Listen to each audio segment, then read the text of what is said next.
Oh ya, assalamualaikum warahmatullahi wabarakatuh. Teman-teman, hari ini aku mau ke kilometer 41. Jadi mau ngambilin pasien namanya Ibu Maria.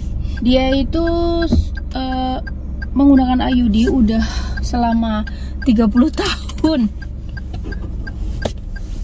Dan kemarin mencoba dibuka di puskesmas, tapi aku sih yang coba buka gagal ya, karena benangnya lepas satu.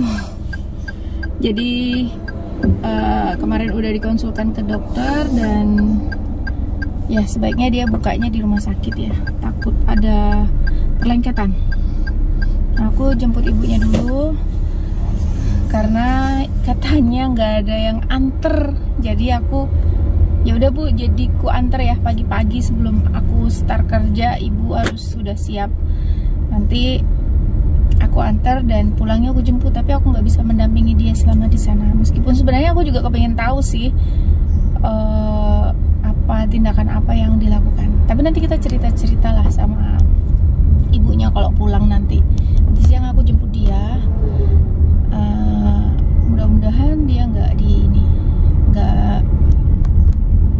tindakannya langsung bisa dilakukan di hari itu juga.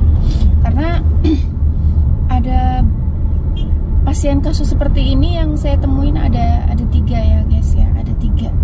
Jadi yang sebelumnya sih 25 tahun aja, yang satunya lagi sekitar menggunakan IUD itu sekitar berapa tahun ya, 22 tahun, yang satu 25 tahun, dan dua-duanya itu dilakukan tindakan kuret untuk melepaskan IUD-nya tersebut.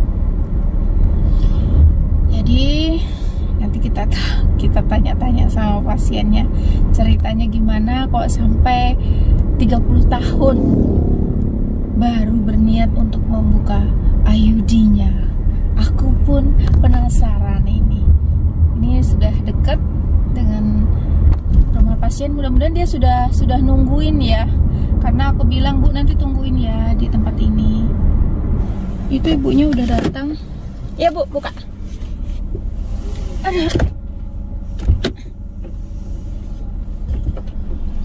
Aku ambil anu dulu, Bu ya. Boleh ya. Tas ya, sebentar. Ibunya mau ngambil tas dulu katanya.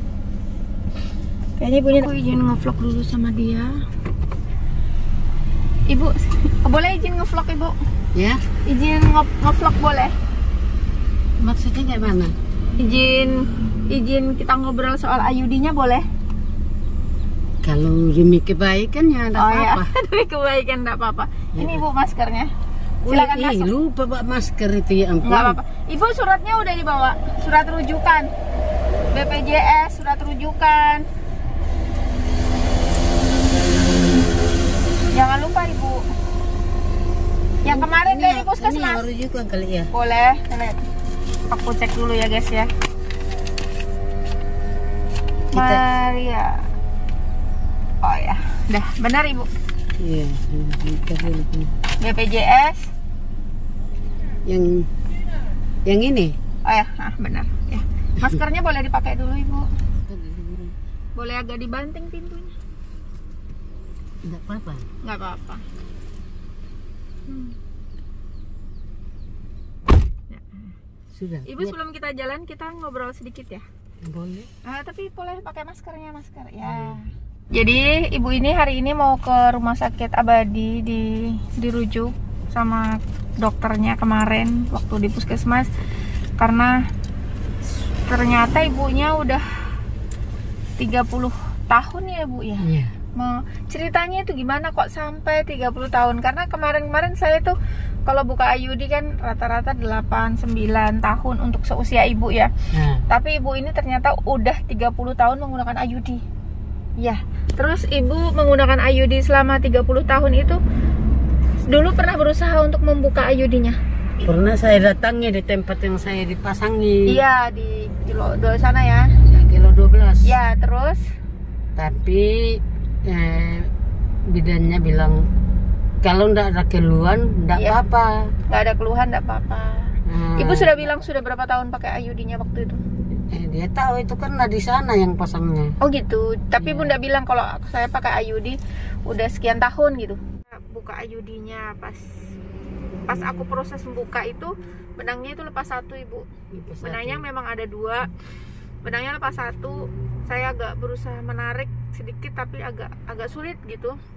Agak keras. Jadi saya konsultasi ke teman, Mbak Silvi gimana ini kok nggak bisa dibuka, malahan benangnya lepas 1 rapuh, saya bilang kayak gitu. Terus bilang Mbak Silvi, wah kita rujuk aja. Akhirnya dikonsultasikan ke dokter, oh dirujuk aja gitu. Karena untuk Ibu sudah pernah berusaha membuka IUD-nya berapa kali? 2 kali? 2 kali di kilo 12 di tempat yang saya dipasang. Iya, dan katanya nggak masalah ya. Katanya IUD dia bilang itu IUD kalau seumur hidup. kalau ndak ada keluhan ndak apa-apa. Tapi apa dia bilang itu adalah IUD seumur hidup? Waktu dipasang memang dibilang begitu. Dia gitu. bilang IUD-nya seumur hidup. ini Bu, kalau ibu masih mau punya, waktu saya pasang, kalau ibu masih mau punya anak bisa dibuka. Tapi kalau ibu mau ndak punya anak lagi seumur hidup ini ndak apa-apa. Oh gitu. Untuk kasus IUD yang ibu ini, saya ada 3 pasien yang katanya IUD-nya untuk seumur hidup. Nah gitu, dia berusaha membuka. Tapi yang dulu itu orang 35 sama 1 pabrik aspal. Nah bukanya akhirnya nggak bisa di puskesmas karena agak keras sedikit. Jadi dibukanya di rumah sakit gitu. Tapi ibu selama ini apakah ada keluhan? Nggak ada sih. Nggak ada. Berhubungan seperti biasa. Biasa aja. Terus menstruasi juga lancar setiap bulan. Iya, waktu masih haid. Produktif, iya. Yeah. Sekarang kan ibunya udah memasuki menopause ya, karena usianya udah berapa tahun? 60 atau lebih kah sudah. Oh, 60 atau lebih kah sudah. Jadi udah berapa tahun dah haid ibu? Udah lama ya? Sekitar 4 tahunan. 4 tahunan, berarti sekitar 50. Benar aja dia menopause-nya memasukin usia 56 tahun. Kan rata-rata seperti begitu? itu. Iya, rata-rata seperti itu. Kalau ibu ini usianya 60 tahun berarti bener aja. Jadi sekitar 56 tahun baru menopause. Dan alhamdulillah dia tidak ada keluhan. Sakit perut di bagian bawah juga nggak pernah ya Bu ya? Nggak pernah. Oh, iya. Cuma kemarin yang habis mau dikasih keluar, mau perusahaan kasih keluar, ada. Kayak agak ada lain-lain kurasa sampai sekarang ini. Saat ini ada terasa berbeda gitu ya. Oh ya. Yaudah, aku berangkat dulu ya guys. Ini aku udah dari rumah sakit ya. Ini aku pulang kerja, tadi ngambilin dia karena lumayan lama ya aku ngambilinya. Nggak tahu lah kalau yang habis melahirkan kah? Iya. Oh itu namanya dipanggil usin. Oh nama gelar kali ya. Iya. Jadi ibunya udah buka IUD. Terus aku tanya IUD-nya kayak mana, coba lihat ibu, tunjukkan IUD-nya. Jadi katanya proses bukanya sakit banget atau sakit aja gitu. Ya lumayan sakit. Ya lumayan sakit katanya. Ini aku shoot belakang ya guys. Nah ini IUD-nya, bentuknya adalah S ya. Kalau kita nyebutnya spiral ya guys ya dulu. Ini memang IUD tahun aku masih kuliah bidan tahun 2002 itu ini memang masih pakai ini. Tapi waktu saya kuliah tahun berapa ya? 87 saya lahirkan anak saya. Terakhir dari situ juga saya pasang. Jadi tahun berapa tadi? Ya? Tahun berapa tadi? Tahun 87. Jadi itu ya guys, bentuknya spiral, itu yang disebut dengan spiral. Dulu memang trendingnya orang itu sebutnya adalah spiral, bukan IUD. Nah inilah bentuk dari spiral itu tadi. Jadi, dan ini nggak pakai tembaga ya. Kita lihat lagi ini tembaga. Kalau kayak yang IUD sekarang itu bentuknya Coperte, Novate. Karena kalau nggak salah ya, ini menurut apa ya, penelitian yang pernah aku baca, spiral ini sering jatuh, jadi sering lepas. Jadi dulu memang ada ibu pendeta, memang ada ibu pendeta yang gugur ininya spiralnya, dan dia tahu kalau dia lepas IUD-nya. Dia enggak tahu. Dia enggak tahu. Dia enggak tahu. Tahu-tahu hamil atau gimana? Enggak, kita baku tanya karena kita semua di situ pakai spiral semua. Terus? Punya siapa nih lepas ini? Oh, ya, memang lepasnya di mana? Kita temukannya kayaknya di kamar mandi, di sumur. Dulu kan kita pakai sumur. Dulu pakai sumur rame-rame gitu ya. Jadi kita baku tanya, punya siapa nih? Oh gitu. Dia bilang lain punya aku itu. Lama-lama nggak tahu kayak apa baru dia tahu kalau dia punya. Oh gitu. Nah ini kita punya nih sejak dipasang dari tahun 87. Seumuran anak saya yang. Iya, jadi teman-teman ini tadi tempat benangnya ya, ini yang nah ini tempat benangnya untuk pengait benangnya, esnya di atas ya. Yang paling lebar ini bagian atasnya, bagian fundus rahimnya. Dan aku memang kemarin agak kesulitan ngelepasnya gitu. Mungkin memang karena lekukannya banyak ini, dan ini non tembaga ya guysnya. Makanya mungkin dia disebut untuk seumur hidup ya. Karena memang isinya hanya memang benar-benar plastik aja ya, plastik untuk mencegah terjadi kehamilan. Kemarin itu benangnya ini kan biasanya 2 menjuntai terikat di sini, yang satunya rapuh, jadi pas aku tarik dia patah, jadi aku nggak berani melanjutkan karena khawatir takut terjadi perlengketan. Khawatirnya kayak pasien yang sebelumnya, karena ternyata saking lamanya dia lengket dan akhirnya dikuret. Tapi kebetulan yang punya ibu ini nggak dikuret ya tadi ya. Cuman lumayan sakit ya bukanya. Sakit. Karena seharusnya kalau buka IUD itu biasanya ditarik begitu aja, nggak sakit. Ini masih mules sekarang perutnya? Iya. Masih. Tadi dibawain obat. Ya, ada dikasih obat. Obat anti nyeri biasanya. Terus ada keluar darah?